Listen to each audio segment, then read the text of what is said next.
Deedle-dum-dum, deedle-dum-dum, deedle-dum-dum. There was a turtle by the name of Bert, and the turtle was very alert. When danger threatened him, he never got hurt. He knew just what to do. He'd duck and cover, duck and cover. He did what we all must learn to do. You and you and you and you, duck and cover.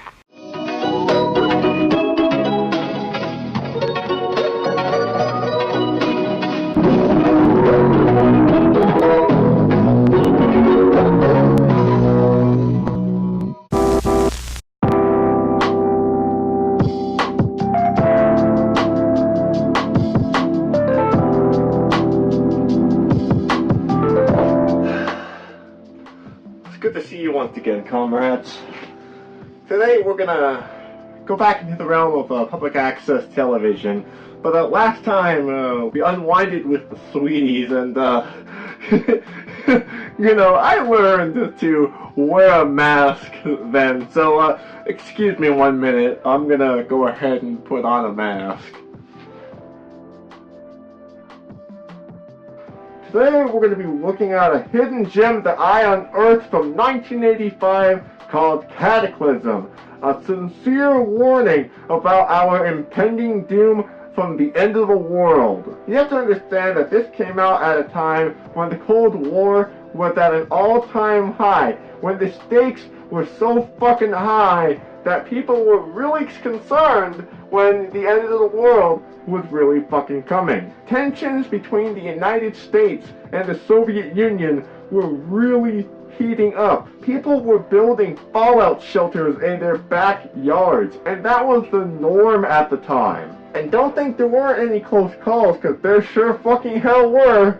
In 1983, the United States was running an exercise, and the Soviet Union thought they were planning the first strike. So the Soviet Union almost launched the first missile. So this is one of many times that we almost went into a nuclear disaster.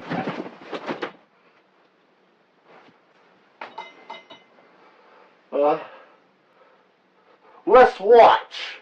He's a survival man. He's a survival man. People ask me after Cataclysm, can they live? I say they can. He says they can. Oh yes, he says they can. Don't think you have to worry. No need to worry. No need to be sad.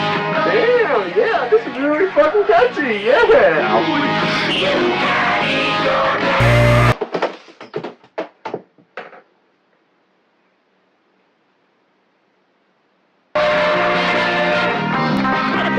Oh myself, I have no one to thank. No one gets in my way when they see me in my armor tank. But it's alright. I do what I can. I am a survival man.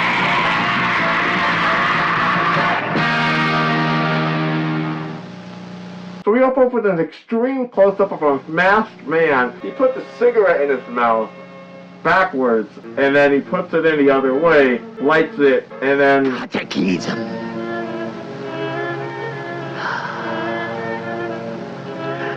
Cataclysm. Are you okay there, buddy?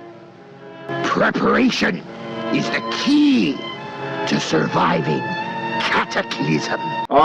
That's not how haikus work, dude. I want you out there to survive, which is why we are here to provide the basics in survival.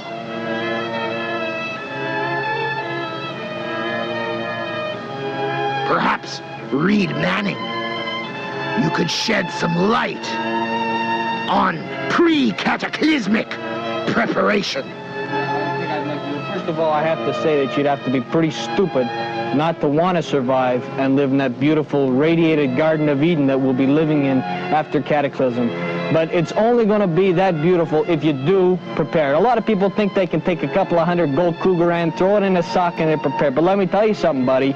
You can have all the gold in the world, but you can't eat it after Cataclysm. And all that gold is not going to buy you freeze-dried wheat, freeze-dried ice cream, freeze-dried chips, freeze-dried pop, all the kind of freeze-dried foods that you need. In order to survive! Absolutely. To survive, you need plenty of freeze-dried food. And the fact is, if you're not prepared, you're not going to be happy because you're going to be covered in sores. You're going to be a mutant. A mutant?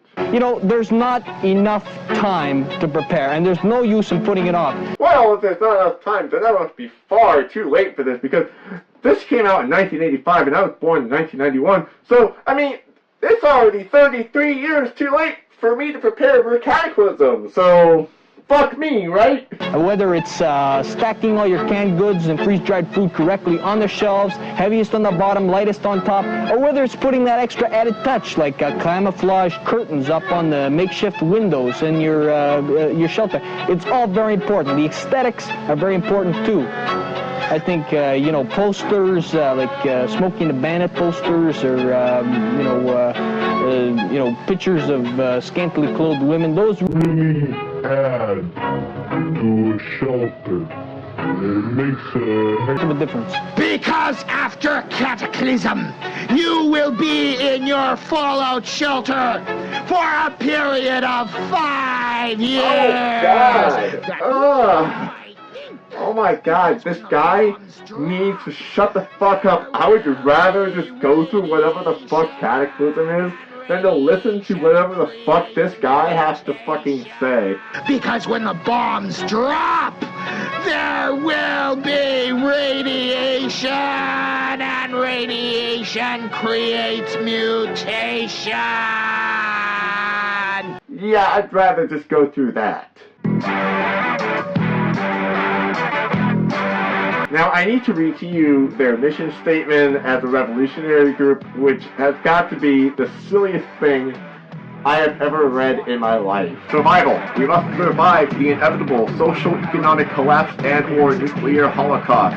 When the big one has done its job, we survivalists will be safe in our underground fallout shelters.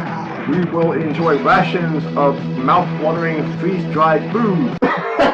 Okay, I need to comment on how hilarious it is that they're trying to sell the idea that we're going to live luxurious lives on eating freeze-dried foods with Antifa wannabes. Like, oh yeah, you know, freeze-dried pizza-flavored peanut butter is appetizing. You know, what the fuck? We will hold weapons to ward off marauding bands of evil pus-ridden mutants. Mutants! Those accursed abominations of humanity after the Holocaust. Mutants! They are our enemies. Mutants! They will be trying to crawl into our shelters with the goal of killing us and stealing our freeze-dried food. Yes, something I want to say. Trevor, you may have noticed, I'm reading a comic book here. This is getting really fucking cartoonish. Okay, so what now? Oh, it's disgusting. I mean, there's a whole comic book dedicated to mutants. Can you believe it? A whole comic book dedicated to mutants. It's the X-Men. Okay, so if it's not a puff-infested mutant, so what's the problem? And kids read this. It's the best-selling comic on the market. Kids are reading this, and they want to be mutants. Kids want to be mutants? They want to be mutants. These aren't pus-infested mutants. These are normal people with wings, or they just got weirdest things. Like, steel bones. Can you believe steel bones? Steel bones? What do kids want to be? Kids are reading, and they're thinking that, my God, I want to be like that. I want to have steel bones. I want to be just like this guy and off people. Can you believe that? Can you? Sign of the times. You want to take a look at this, Trev? Yes! Take a look.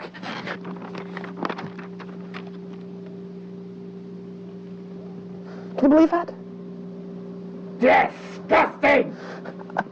Conglomerates condoning mutinism. Mutinism, yeah. Mutinism?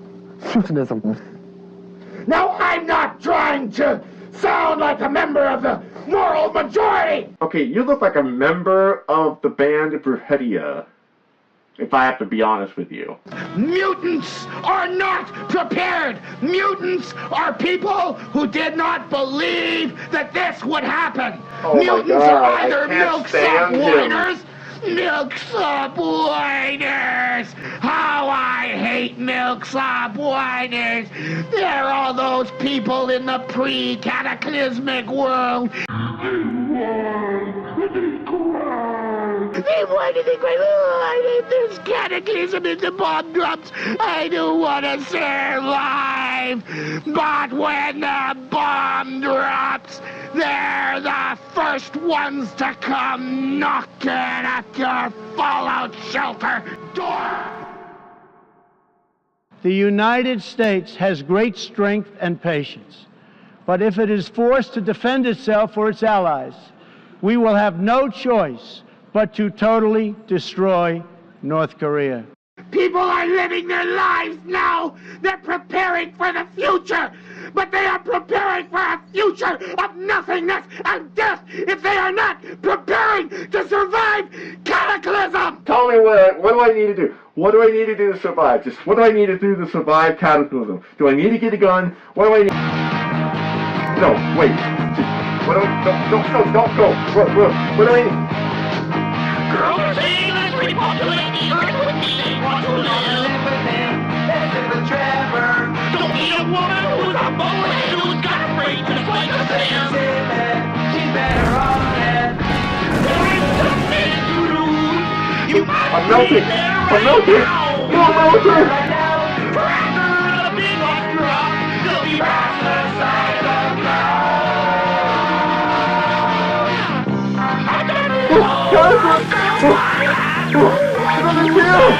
I'm melting.